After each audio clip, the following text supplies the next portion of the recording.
All right, well, let's go ahead and get started. So welcome everyone to the third general body meeting of the fall semester. It's October, happy October. So for anyone just coming in, sign into attendance so that we know you came. And actually that's very important. I'll give an announcement in a little bit. All right, so for those of you who don't know about ACM, we are the student chapter of the Association for Computing Machinery at UC. We're the computer science and programming community. We're a community built around the common interest of computers, technology, and software. And like this, where you're at right now, we host talks, workshops, hackathons, and other events, and we're open to all majors. So the slides and the video of this meeting will be available on our website and our YouTube channel after this is over. And like I said, fill out attendance. And we have a code of conduct. Basically just means we're a harassment-free experience for everyone. You can read it at our website. And that also applies in the Slack and the Discord, anywhere else where ACM is a community. So some upcoming events I wanted to announce. Next week, we're going to have another social event. Our first one was a success, and we've been voting in the Slack. So the vote came out to, we're going to play Among Us. So for those of you who don't have it, there's like a $5 version on Steam, but there's also a free version on Android and Apple mobile devices. So you can play for free and vote in the Slack. We're still in the middle of voting to determine a date for that, but it's looking like Thursday right now. And then in 2 weeks from today, we're going to have a talk from Kanan Seshadri from Chase, and that's going to be at 7 p.m. again. And then office hours, we have office hours every Tuesday at 12 and Thursday at 8, so right after this meeting, actually. And so you can just come and hang out with us, do some homework, study, talk about any projects you're working on, and that's over in our Discord. You can join, you can find a link on our website to join there. All right, so like I mentioned earlier, it is now more important for you to sign in than ever before because you have a chance to win something. So in the past, you know, in our in-person meetings, we always bring pizza to the meetings. It's a great, it makes everyone happy, you know. But now with virtual meetings, we can't have pizza anymore. We can't, you know, buy 2 slices of pizza and ship it to everyone's house. That's just not feasible. So we still want to have a way to give back to you guys. So we decided to use the budget that we would have been spending on pizza. We'll use some of that to raffle off gift cards at the end of each meeting. So you could then, if you wanted to use that to, you know, order a delivery of food and have that similar experience of eating while at the ACM meeting. So like I said, sign into attendance, and then at the end of the meeting, we will randomly pick some winners from people who signed in for that day, and we'll send you your gift card through Slack or whatever other email or whatever other method we have. All right, and then some of our events that we have, like I mentioned, hackathons. Revolution UC is our spring hackathon. It is returning in spring 2021. It's 24 hours of coding, learning, and fun. Last year we had 300 plus attendees. It's a chance for everyone to connect with sponsors and mentors, and you can get updates on that at our website, revolutionuc.com, or our social media. And then Make UC is actually happening this weekend. So if you're not signed up, I think registration is still open. It's going to be a virtual 24-hour hackathon. They've got a ton of sponsors, a ton of great events lined up. And if you're still interested in that, sign up. It's going to be a great time. All right, so like I've been mentioning, Slack is one of our forms of communication. It's the main one we have. It's the best way to connect with other people interested in tech. And we have all those different channels. You can sign up at that link, acmcincy.slack.com/signup. And there are apps available. And like I mentioned, our code of conduct applies. And then, like I also mentioned, our Discord, we recently got that, and we're doing stuff like social events and office hours on there. So you can join, link on our website. All right, so with that, I would like to hand it over to our guest speaker today, Nick Goliath from Brooksource, and he's going to talk about some professional development topics and how to land a job in the virtual world. Yeah, Brandon, thanks so much. And I'm actually going to start sharing my screen. Yeah. Let me do just a world of inception, me seeing you, seeing me.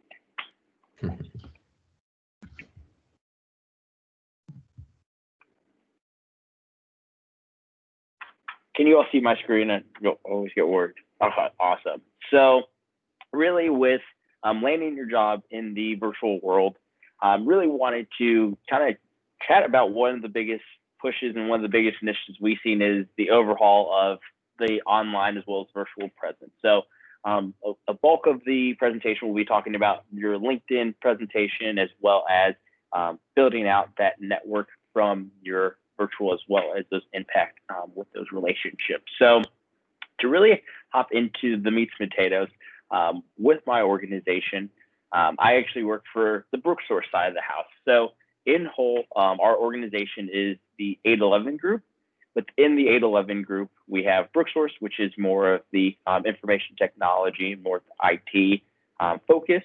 Then we have MetaSource, which is the healthcare IT, and then Calculated Hire, which is the non-business focus. But within all of those branches, I actually support our entry-level hiring program called Elevate. And with Elevate, as well as 811, it is a completely free service where we partner with Fortune 500 companies, not only to help fill talent needs, but also furthermore, assisting individuals with their job search and also having a network of relationships. So my role in particular, as a program coordinator, I work specifically with the individuals with 0 to 3 years professional experience.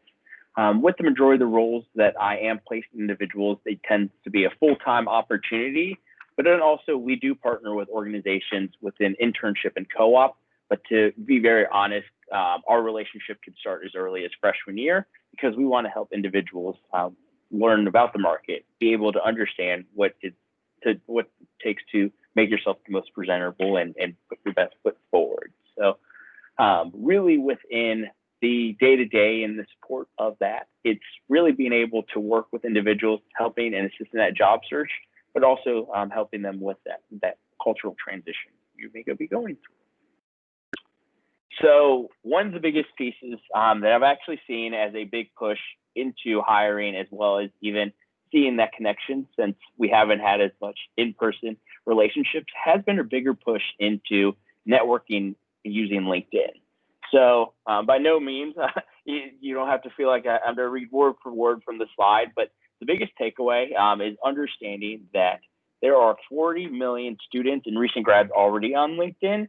So that is an opportunity for you to connect with recruiters directly, but also using LinkedIn as a resource. I know that's a great place for you to connect with managers, connect with classmates, professors, and it will allow for an organic relationship and using that social media presence through LinkedIn to potentially help land a job. I think within Cincinnati, within the local area, it is a very positive community within tech and in engineering. So anywhere that you can not only have that representation in person with someone, but also when they go to go to Google your name, maybe, hey, your LinkedIn comes up, they see a shared connection, and being able to use that resource.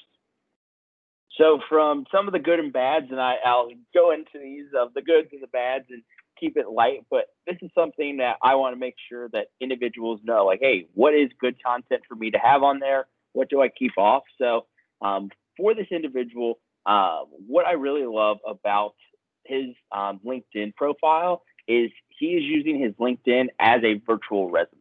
So a lot of individuals ask, hey, do I just list my resume on there? Do I provide more additional content from that standpoint? Really what I have seen is being able to list out your description, your day-to-day, and providing clarity. If it's something that you haven't had an internship or co-op or any professional experience, that's not an issue at all. And I'll allude to that a little later on. But wanted to make sure the good and then the bad. So these are two examples of bad. And the reason for the bad is his picture very inappropriate. So if you have a picture like that, please remove that from your LinkedIn. And the other is a poor representation of a LinkedIn because it simply just says seeking new opportunities. I believe that's something where if you're looking for a job, it's using this understanding of, do you want that to be the only thing that people see and think about you when you're pull up your LinkedIn. So awesome. What that actually looks like for building out your LinkedIn, one piece that I love is using the tools that LinkedIn provides. So this is using the data that is included of what is your profile strength.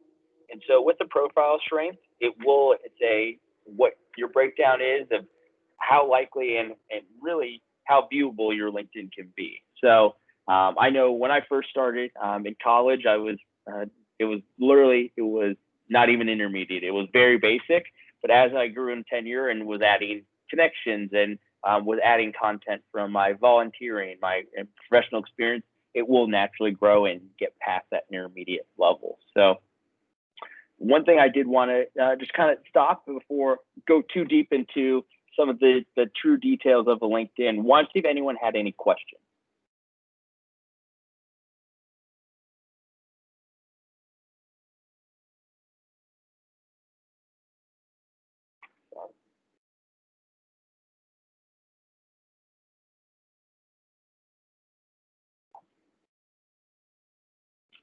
Just wanted to make sure I wasn't missing anything in the chat.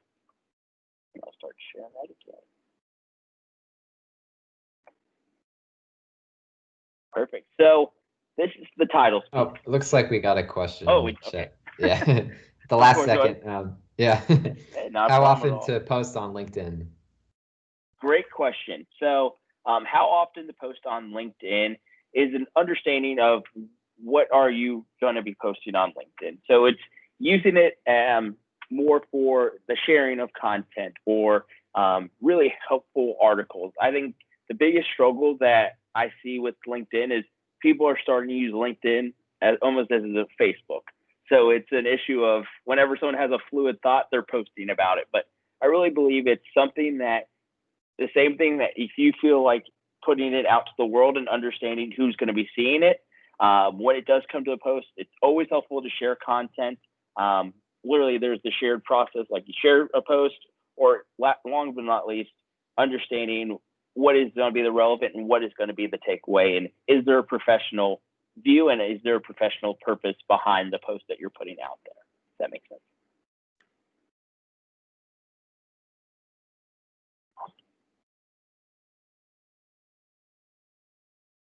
Perfect. So titles on LinkedIn is something I just want to be very helpful for, because that's a question I get all the time is, hey, what do I put as my title? Like, and as you can see, it's like, oh, I've only had an internship, or hey, I'm still actively in school. So that's really where you can break it down into either what the role was as an intern or the exact title that they gave you when you were in the role.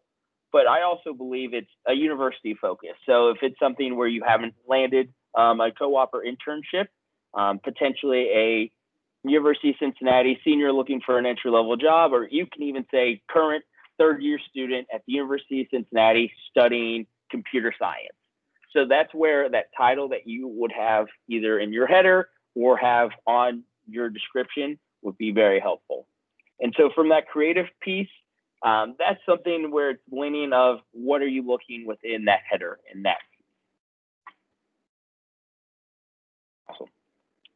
So next is the LinkedIn photo and picture. So I gave an example of a poor LinkedIn photo of earlier. These are actually really good pictures that some of them are stock, some of them are actually individuals I've worked with in the past. But these are really good pictures because they give an example of someone's face dead on, but it's not always the setup of, hey, like it feels like this was made yesterday, or hey, this is just a stock and it's an updated and relevant picture. The three that are stacked to the right are not the best because it may have been taken a long time ago. You can't see an individual's full face. And also they tend to look more of a Facebook profile picture than that true professional picture.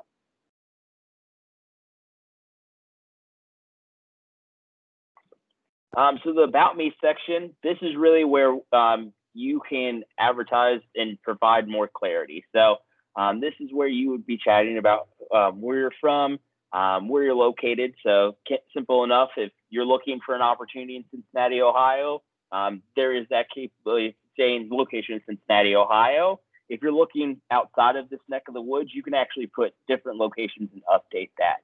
I haven't really seen individuals have any issue with, hey, I understand you're at UC and hey, I'm looking to find something in Chicago. If you have Chicago located as a location, individuals aren't too picky about that. It's more of an education piece. And I actually believe it opens up some of those conversations that may not have gone through because maybe either a hiring manager or a recruiter may say, oh, they're in Cincinnati. They don't want to come to Chicago. So that's something that you can actually include and update onto your LinkedIn page. So this is actually one thing that I thought was super helpful. It's just an example of what to include in the body of the About Me. So this is actually someone who is in the current role, and they were actually a recent grad. So it's explaining who they are, their alumni. They're a graduate of the Technical Youth Program, but also kind of talks about their passion and it provides that human element. So really, after this presentation, I'll actually share this whole thing with Brandon to send out to you all. But I just wanted to make sure that I had this up for the screen while it's being recorded so you can have that blurb, because I think that's really helpful for people to see and understand what a good example of an about section, because this is usually the first and one of the biggest questions that people ask. And if it's something that you want to keep it brief, by all means, yes. But if it's something that you want to go into as much detail as this individual, I definitely would be open to that. Awesome. Just wanted to follow up. Any questions for go into more of the descriptions, go into more of the meats and potatoes of the resume as well as the LinkedIn portion? This is not a resume building question as much, but this is, if you find a recruiter on LinkedIn, and you want to connect to them and ask about different opportunities, how do you approach that conversation? So I think the biggest thing with partnering with a recruiter is understanding what is their role. I think the biggest thing sometimes when people reach out like unsolicitedly to someone, so I would definitely say either someone who is a recommendation or really having at least an introduction with that connection, because sometimes I'll see people just send an invite and you're like, I've never interacted with you before. So it's almost as if someone had followed you on Instagram and you're like, do I know this person? What is that? So it's also with using LinkedIn of if you're going to send an invitation or connection with someone, either say, hey, like I actually came across your profile. I'd love to connect because of this reason, or hey, I heard very good things about your organization. I think it's always providing that business purpose, but also a true reason of that connection, because some people just want to connect to have that 500 plus, and some people actually want to connect to build and foster a relationship. Yeah, thank you. Got it.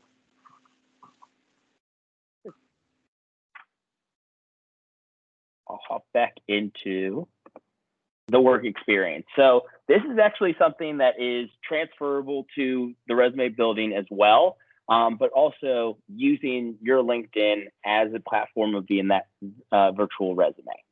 So with the breakdown is simply having the title. So that's including the position, the tenure, and I really believe it's good to keep the position details brief, but also including either some of the technologies, some of the day-to-day, and really having the bullet points, the 3 to 5 bullet points that are explaining the what, the why, and the how of what you were doing for said role. So this is actually a great example of an individual where they talked about the tech stack, they talked about the business purpose, but also giving them an overview of what they were really doing in the day to day. So if that's something where you already have built out your resume, that's something that you can simply copy and paste into your LinkedIn and include those details. And also have the company included. So if it's you interned at Kroger or you interned at Anthem, like make sure you're having that organization included on there.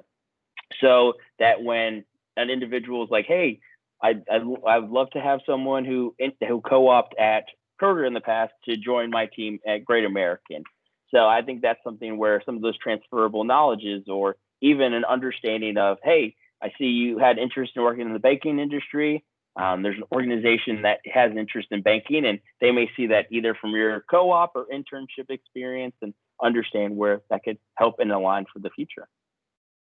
And the biggest, also, I don't want to not say this, is the understanding of keeping up your dates on your LinkedIn. I actually, very funny story, I worked with a individual. He graduated from the University of Cincinnati back in 2017. And he's actually had 2 jobs since that. And he still has not updated his LinkedIn for the dates since his last co-op in 2016. So still to this day, I have conversations with him, and he's like, yeah, all these recruiters keep thinking like I'm still in college. It's like, Evan, you need to update your LinkedIn. And I know you're not looking for a new opportunity, but having that representation and having that up to date, because you never know who within your internal organization might take a look at that and be like, does this guy not take ownership of working for our company? Awesome. And really with the education piece, this is something that really within our network of the Cincinnati, Ohio, Northern Kentucky, Indiana area, it does go a long way. So it's listing the university, having the degree, but listing potential activities, societies where these are something where you are showing that passion, but then also potentially having and including some relevant courses from your time at school. Because those are ways for you to connect with an individual from a passion. So if they see, hey, you were an ACM UC, actually back in the day, I was an ACM UC. So anywhere you can have that human element does bring out that piece of finding success, especially in this virtual setting. It's how can we make interactions more realistic and more human than, hey, I saw your resume, I saw your LinkedIn, and they give you a call or they do a Zoom call. How can you connect with them on that true layer and be able to have a memorable interaction? So this is another piece of actually spoken to a lot of individuals from their technical as well as soft skills, is really some individuals will not have their skills updated on their LinkedIn. And one thing that I've actually heard a lot of recruiters will do is they can actually search in LinkedIn Recruiter and say, let's list up Java or SQL or C#, and that's actually will pull people's resumes or pull their profiles to the top in LinkedIn Recruiter.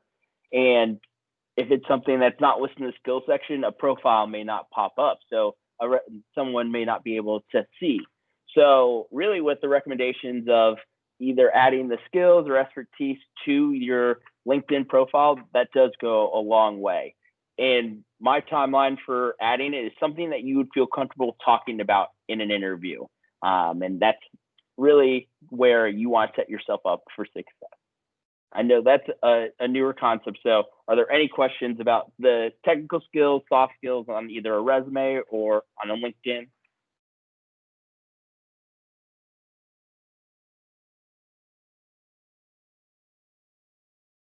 It looks like we have a couple questions from the chat. Yeah. So should you put all your work experience you've had in LinkedIn, or should you only include relevant experiences that pertain to the position you're looking for? Yeah. So that's where I would actually recommend including all of the work experience on the LinkedIn. But when it does come to the inclusion of the 3 to 5 bullet points, I would include those more into the relevant experiences. So if there is a summer job where you worked at a snack shack, I would simply have that listed on there and the time, but not going into the full details of the transferable skills from that role, because those are also ways that show you took initiative and really show that you had interest in working, and this job or co-op won't be just that first opportunity for you. And then, is it true that more connections allow you to see more jobs on LinkedIn Jobs? So that is actually not true. That actually what causes the ability to see LinkedIn Jobs actually kind of the illusion of everywhere that you're updating your profile, where it's having the picture, having the content, having the skills, and having more information on your direct LinkedIn profile is actually what allows LinkedIn to have more pointed either promoted jobs, or will allow for you to have more details relevant to that. So the connections does help with seeing potential info, but that's really where I want to provide clarity on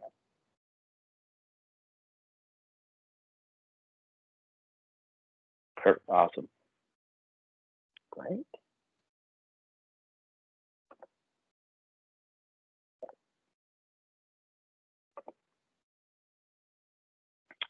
So endorsements and recommendations. So endorsements and recommendations, these are where you're going to have either an individual endorse your skills. So if you are bread and butter is Java development and you have Java listed on your resume, individuals can actually go in there and endorse. And that's something that they can give you the kudos, but then also vice versa is having someone endorse you. So either asking professors, your peers, individuals. When I say ask, it's more of a genuine, like you could request an endorsement. It's not just going up to strangers you may have never worked with to ask for an endorsement, but understanding the purpose and the why. And those endorsements as well as recommendations can be used as a reference. So if you do have a reference and they either have a connection with that person who's listed your reference or reaches out to them, it's someone who will speak highly of you and could potentially help and assist you during that job search, or even say, hey, I actually worked with this individual in the past. If they're recommending John Smith, I definitely need to reach out to John Smith then. So open to new opportunities. So this is actually something that is an opportunity for your profile to also be seen for new positions and for internships. So if you actually would like let recruiters know you're open to new opportunities, that's where you would activate. So you'd go to jobs, preferences, let the recruiters know you're open, but that's actually where you can cater and update it to say co-op, internship. You can say what cities, where you're looking to be, as well as if you're looking for what kind of opportunity as well. So this is something that is newer to LinkedIn within the last 4 years. But that's really a great way for recruiters to reach out, but then also a great way for you to know that what is accessible, and a great way for recruiters to give you heads up on opportunities, because there's so much said jobs on just LinkedIn for you to scroll through, but having your LinkedIn open to new opportunities may have individuals reach out and tell you about opportunities that may not be listed on LinkedIn or on job boards. So what I wanted to allude to is really what you all are doing today is networking. So it's following the companies that you're interested in.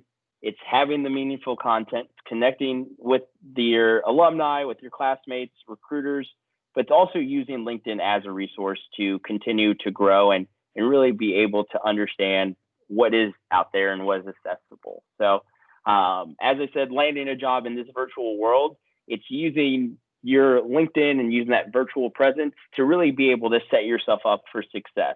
So what I've really been seeing the most is individuals having very sharp LinkedIn are actually hearing more and getting more opportunities related to internships and co-ops in this platform, since it is providing more of that additional virtual presence outside of, hey, we chatted for 10 minutes during the career fair.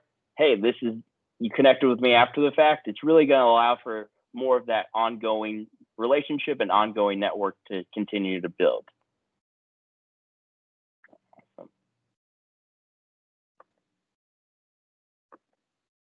Well, perfect. So that was all of the slides I had today, but I wanted to use time to answer questions. Myself, being within my role with Brooksource going on 4.5 years, wanted to see if there was any pointed questions outside of just the LinkedIn, out of building the resume. I wanted to make sure that I can be very open and transparent with you all if there's any questions.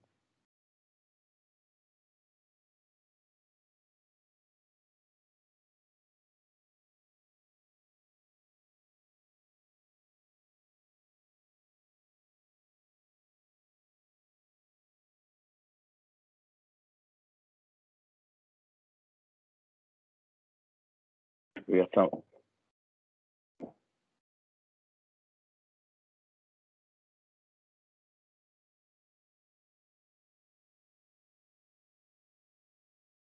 Oh, wow. Okay. Question: how should my LinkedIn be different than my resume?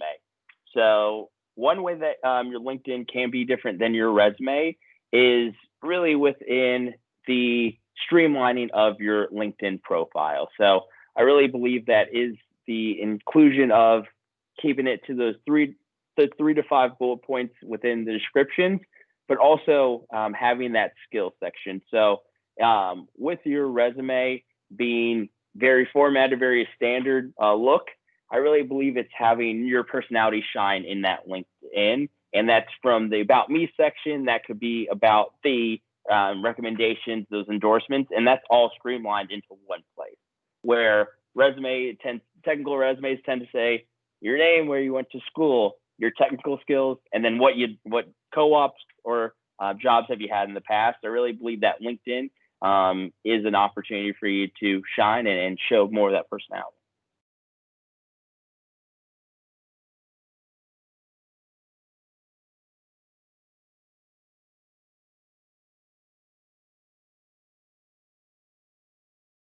Awesome. So really what I would love to do, and I'll love to give you all some time back in your day. Oh, we got another question coming up, but I can answer that. But what I was alluding to is really if anyone does need assistance with either their resume, with their LinkedIn, my role within Brooksource as a program coordinator, I support individuals. So if anyone wants to have a one-on-one conversation virtually, we can set up a time to chat at a later date. And that's really where I want to be a resource for the group, but also for UC students. I'll actually be at the Make UC event this weekend. I'll be there virtually, but I also want to continue building relationships and helping y'all during this time. So that's really where we want to make sure anywhere the knowledge base and any of the relationships I have can provide those insights.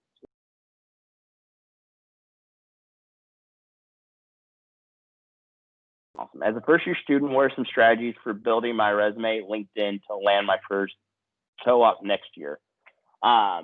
So first thing with strategies in general, I think attending and being a part of a group like this is actually something where having that initiative to join a student organization that is so well ingrained and having a similar interest and passion will allow for you to build relationships and actually have a story to tell when you are going for your first internship or co-op, because there may be an individual is like, hey, I actually co-opted this organization last year.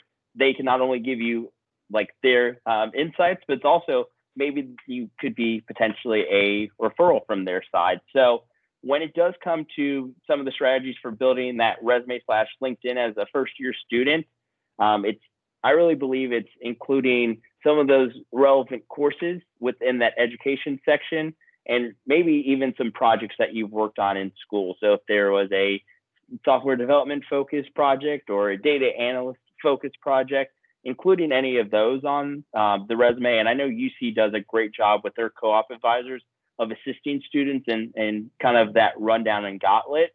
So I really want to say that the biggest strategy is networking internally and building relationships just through events like this, through your classmates, and being able to understand where you can put your best foot forward. Because a lot of times as a first year student, your resume may look identical to someone else who's sitting right next to you. So it's building and fostering those relationships.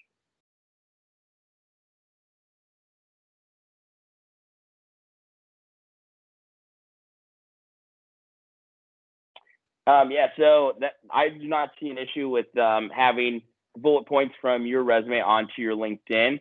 I just want to make sure that it is something that is the explaining the what, the why, and the how, keeping it brief and having the details and understanding that representation of it and it being converted from your resume to your LinkedIn does make sense and it looks clear.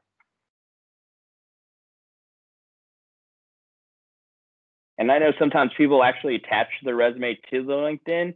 That's sometimes hit or miss because like it will literally come up as like a tiny PD, like a tiny document, and they can't physically see your resume, or it's something that's ginormous, and you're like, this is too much, it's overwhelming. So anywhere that you can have that LinkedIn act as that virtual resume is helpful. So, and it was also for some of the conversations you have. If there's content on there that a recruiter or even someone talks about in the future, that's helpful for using that as a legend for them to learn more about you and that experience and even those passions you have.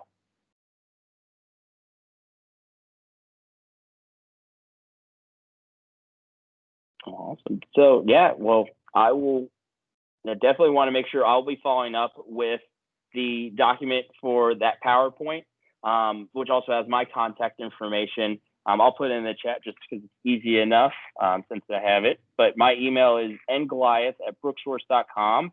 If anyone does have any additional questions about BrookSource, about Elevate, feel free to reach out to me. I know that's the big thing is really getting the conversation started, but also anywhere that we can assist. Since I've been working with UC for going on 4 years, if there's any questions about classes, I recommend for individuals to take off some of their interest, or hey, is there any mentors or any individuals who are young professionals that I could potentially introduce you to? I think it could be very helpful as well.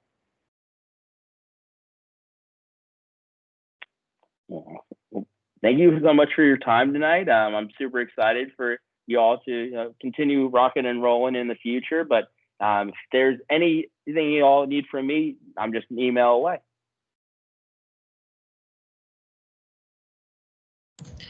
All right. Thank you so much, Nick, for your presentation. We really enjoyed. Oh no, people don't leave. Don't leave yet. We have a raffle. We have a raffle. I literally just have to say, please don't leave. There's a raffle. Yeah. Brandon, could you put up the attendance slide again, so that way people that need the link or whatever. Nick, would you also like to be included in the raffle? I can. So actually, what I would like to do is, can you actually pick 2 people? You all get a raffle, and then I'll also provide a raffle tonight as well. Oh, okay. I'll match. Okay. Sure.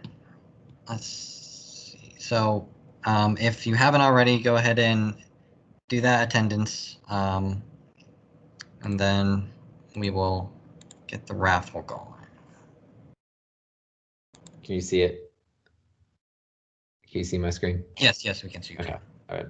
I guess while we're doing that, I'll just do the quick mention of, so like I mentioned, in 2 weeks at 7 p.m. we'll have our next ACM general body meeting with a speaker from Chase, Khan and Seshadri. And then next Thursday at 6 p.m. ACMW will have their meeting. And then also in the 2 weeks, IEEE will have their meeting at 5.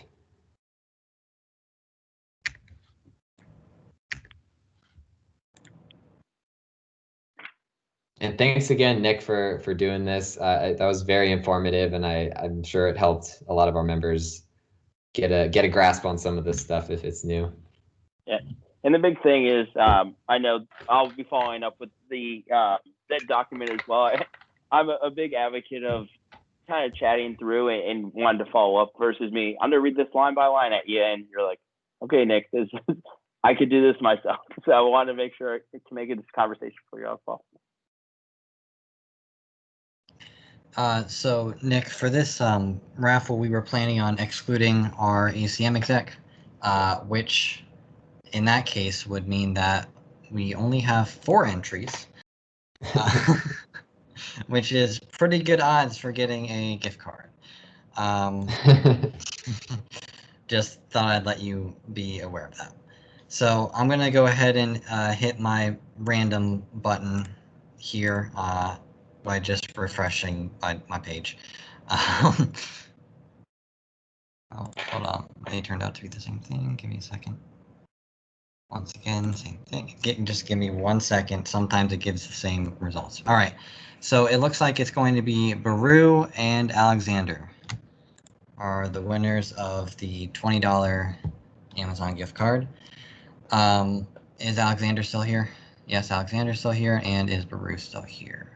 Yes. Yep. All right. So what I'm going to have both of you do is I'm going to have you put your whatever email you want to have an Amazon e-gift card sent to in the chat, and then I will go ahead and send one of you one, and then Nick, you can send the other. How about I send Alexander his, and then you can send Baru his. Okay. Yes, again, that works for me. I will. Let me copy and paste that. I would hate to have a typo and the gift card goes nowhere. Right. Awesome. Yep, I can do that. I'll be sending that over. Cool. Well, thanks again, everyone, for coming. If you want to hang out in 15 minutes, we have our virtual office hours. That's over Discord, if you're on the Discord. So, Brandon, anything else you wanted to say? Yeah, just thanks again, Nick, for coming, and I guess we'll see you at Make You See this weekend. Yep. Yeah, well, I'll be there for 5 hours, so I'm very excited. Awesome. Thanks again.